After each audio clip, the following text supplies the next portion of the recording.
ജിത്തേട്ടാ, നിള കഴിച്ചോ? ബെസ്റ്റ് കഴിച്ചോന്നാ. എവിടുന്ന് കിട്ടി, ആര് തന്നു എന്നൊന്നും ചോദിക്കുക കൂടി ചെയ്യാതെ അടിച്ചു കയറ്റുന്നുണ്ട്. സേതി പറഞ്ഞത് കേട്ട് വിശ്വസിച്ചിരിച്ചു. ജിത്തേട്ടൻ മനഃപൂർവ്വമല്ലേ അതിലെള്ളിട്ടത്, ഞാൻ കഴിക്കാതിരിക്കാൻ. അച്ചോടാ, എൻ്റെ സേതി മോളോട് ഞാൻ അങ്ങനെ ചെയ്യോ? എള്ളിടാത്തത് അടിയിലുണ്ട്. ആണോ? എന്നാൽ അവളത് തീർക്കും മുന്നേ ഞാൻ ചെല്ലട്ടെ. സേതി ഫോൺ കട്ട് ചെയ്ത് വേഗം ഓടി റൂമിലേക്ക് ചെന്നു. നിനക്ക് വേണ്ടേ?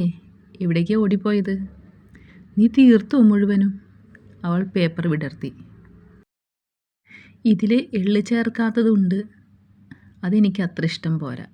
മെസ്സിൽ പിന്നെ വിശന്ന് പറഞ്ഞുകൊണ്ട് കഴിക്കാൻ എടുത്തതാ. സേതി ഒരു മൂളലോടെ അതിൽ നിന്ന് 2 എടുത്തു. അല്ലേടി, ഇത് എവിടെന്നാ? ഇപ്പോഴെങ്കിലും തിരക്കിയല്ലോ, സന്തോഷം. അയ്യോ, നീ പിണക്കത്തിലാണോ? നില ടിഷ്യൂ പേപ്പറിൽ കൈ തുടച്ച് സേതിക്ക് അടുത്തേക്ക് വന്നിരുന്നു. ഇത് ജിത്തേട്ടൻ കൊണ്ടു തന്നതാ. അത് ആരാണ്? അത് ആരായാലും നിനക്കെന്താ? ബെഡിൽ കിടന്ന നിലയുടെ ഫോണിൽ സനിയുടെ മെസ്സേജ് നോട്ടിഫിക്കേഷൻ കണ്ട് സേതി പറയാൻ വന്നത് പറഞ്ഞില്ല. അത് ശരിയാ, ആരായാലും കുഴപ്പമില്ല. സംഭവം സൂപ്പറായിരുന്നു. ഇടയ്ക്ക് കിട്ടിയാൽ സന്തോഷം. പറയുന്നതിനൊപ്പം ഫോൺ എടുത്ത് മെസ്സേജ് ചെക്ക് ചെയ്തു നില. അത് സേതിക്ക് സങ്കടവും ദേഷ്യവും തോന്നിച്ചു. സേതി, ബെഡിൽ കമിഴ്ന്നു കിടന്നവളെ നില പയ്യെ തോണ്ടി വിളിച്ചു. എന്താ? നിനക്ക് ഇപ്പോൾ പെട്ടെന്ന് ദേഷ്യം വരുന്നുണ്ടല്ലോ സേതിക്കൊച്ചേ. അതിന് നിനക്കെന്താ? അയ്യോ, ചൂടാണല്ലോ. നിനക്കെന്താ നിലേ? എടി അതെ, സനിച്ചേട്ടൻ വിളിച്ചിരുന്നു. അത് ഞാൻ കണ്ടതല്ലേ, പിന്നെ എന്തെത്ര പറയാൻ. സേതിക്കുട്ടി. ഓ, എന്താന്ന് വെച്ചാൽ പറഞ്ഞു തുടക്കി. അവൾ പറയുന്നത് കേൾക്കും വരെ ഇനി ഇങ്ങനെ വിളിച്ചുകൊണ്ടിരിക്കുമെന്ന് അറിയാവുന്നത് കൊണ്ട് സേതി എഴുന്നേറ്റിരുന്നു. ശാലിനി ചേച്ചി നമ്മൾ അന്വേഷിച്ചത് പറഞ്ഞിട്ട് ആൾ വിളിച്ചതാ. എന്നിട്ട് എന്തു പറഞ്ഞു? അതിപ്പോൾ ഞാൻ ആൻറ്റിയുടെ അസുഖത്തെക്കുറിച്ചൊക്കെ ചോദിച്ചു. പിന്നെ എന്നോട് കല്യാണത്തിൻ്റെ വിശേഷം ചോദിച്ചു. വരാൻ പറ്റാതിരുന്നതിൽ സോറിയൊക്കെ പറഞ്ഞു. നല്ല ഫ്രണ്ട്ലി ടോക്കായിരുന്നു. നല്ല കംഫർട്ടബിളായിരുന്നു ആളോട് സംസാരിക്കാൻ. എൻ്റെ നിലേ, എന്താ നിൻ്റെ ഉദ്ദേശം? വെറുതെ ആലോചിക്കാതെ എടുത്തു ചാടി ഓരോ വീണ വരുത്തി വയ്ക്കല്ലേ. നീ ജിതിൻ ചേട്ടനെ വിളിച്ച് സംസാരിച്ചോ? ഇല്ല. അതെന്താ? അതിന് നിള മുഖം കുനിച്ചു. നീ ഇങ്ങനെ ഒഴിഞ്ഞുമാറി എത്ര നാൾ നടക്കും? നിൻ്റെ ഒഴിഞ്ഞുമാറ്റത്തിൻ്റെ കാരണം ജിതിനേട്ടൻ ചോദിച്ചാൽ നീ എന്തു മറുപടി പറയും? അതോ നിൻ്റെ മനസ്സിലുണ്ടായത് എല്ലാവരും അറിയട്ടെ എന്നാണോ? സേതി, ദയനീയമായിരുന്നു അവളുടെ വിളി.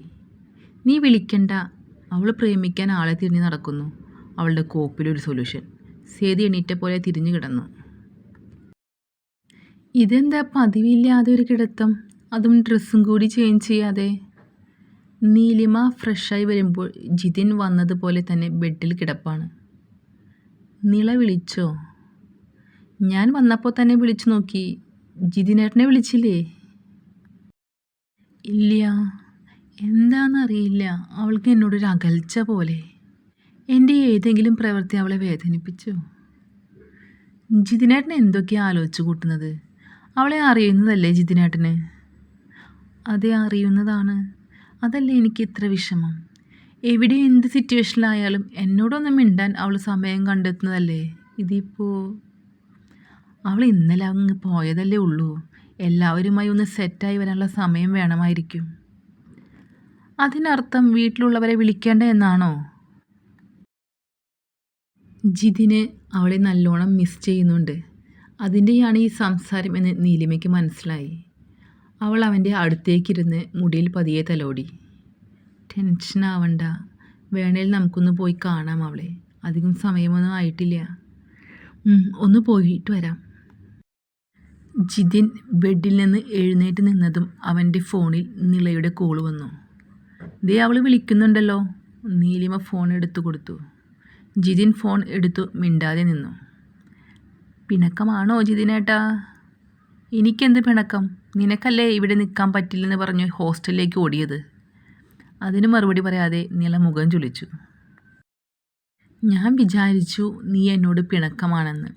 അതല്ലേ ഇത്രയും നേരം വിളിക്കുക പോലും ചെയ്യാതിരുന്നത്? ആഹാ, ഞാൻ പിണക്കമാണെന്ന് മനസ്സിലായിട്ടാണോ അവിടെ നിന്ന് വിളിയൊന്ന് വരാഞ്ഞേ? നിങ്ങളെന്താ അങ്ങോട്ടും ഇങ്ങോട്ടും പിണക്കമാണെന്ന് പറഞ്ഞ് പ്രൂവ് ചെയ്യുക? നീലിമ ജിതിൻ്റെ കയ്യിലടിച്ചു. എൻ്റെ മോളെ, നിന്റെ പിണക്കം മാറ്റാൻ ഒരു മിൽക്കി ബാറും വാങ്ങി അങ്ങോട്ട് വരാൻ തുടങ്ങായിരുന്നു ഞങ്ങൾ. സത്യം? നില വിശ്വാസം വരാതെ തിരക്കി. അതേടി, നീ പിണങ്ങിന്നും പറഞ്ഞ് ഇവിടെ കിടപ്പായിരുന്നു നിന്റെ ജിതിനേട്ടൻ. ഇപ്പോൾ നിന്റെ അടുത്തേക്ക് പോവാന്ന് പറഞ്ഞാ എണീറ്റത്. അതെനിക്കിഷ്ടപ്പെട്ടു. പക്ഷേ ഇന്ന് വരണ്ട. ഞാനേ നല്ല പഴംപൊരി കഴിച്ചു വയറ് നിറഞ്ഞിരിപ്പാണ്. നാളെ കാര്യമായിട്ട് എന്തെങ്കിലും വാങ്ങി വന്നാൽ മതി. നിനക്ക് ഫുഡ് പറ്റുന്നില്ലേ നീളെ അവിടെ? നീലിമ വേഗം ജിതിൻ്റെ കയ്യിൽ നിന്ന് ഫോൺ വാങ്ങിക്കൊണ്ട് തിരക്കി. അത് അമ്മമ്മയുടെ കൈപ്പുണ്യം ആസ്വദിച്ച് കഴിച്ച് വളർന്നുകൊണ്ടുള്ള കുഴപ്പമാ. പയ്യെ ശരിയാവും. ഞങ്ങൾ നാളെ വരുമ്പോൾ അമ്മമ്മയെ കൊണ്ട് വല്ലതും ഉണ്ടാക്കി കൊണ്ടുവരണോ?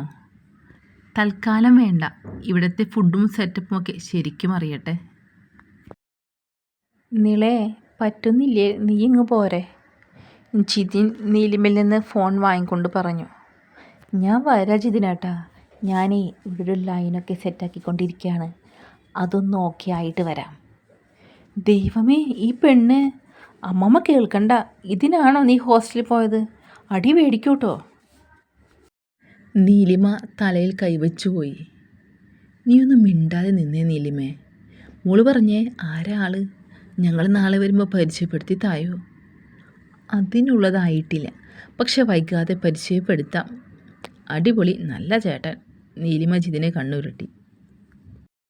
അങ്ങനെയൊരു സംസാരത്തിന് തുടക്കമിട്ടതോടെ ജിതിനോട് പഴയ പോലെ സംസാരിക്കാൻ നിളയ്ക്കായി. പാരവെപ്പും തമാശയും കളിയുമായി അവർ സംസാരിക്കുന്നത് കേട്ട് അപ്പുറവും ഇപ്പുറവും ചിരിയോടെ നീലിമയും സേതിയും ഇരുന്നു. തുടരും. സ്നേഹത്തോടെ, അഭിനവി.